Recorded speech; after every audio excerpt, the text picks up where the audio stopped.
Welcome to Blizzard Fire. We hope this video helps fire up your solution. In this video, I will show you how to replace your Chevy Cruze side mirror.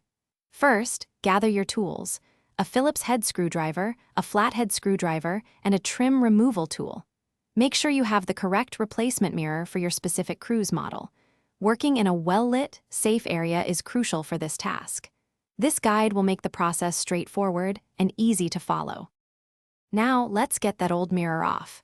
Begin by gently prying off the interior door panel trim pieces, revealing the mirror's mounting points. Use your trim removal tool to avoid damage.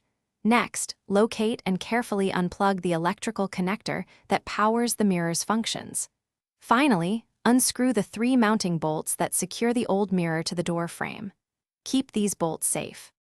Hey everyone, if you're finding this video helpful, please hit that like button and subscribe for more easy car repair guides. Quick recommendation: life's too short for a stinky car, especially after a repair. Grab a little Tree's Black Ice air freshener to keep your Cruze smelling fresh. You can find the link and other great deals in the description below. Now, let's get back to the video.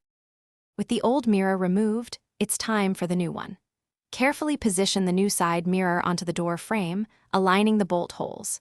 Secure it firmly using the 3 mounting bolts you saved earlier.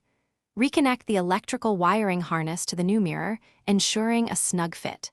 Before reassembling, test the mirror's power adjustments and turn signal, if applicable, to confirm it works correctly.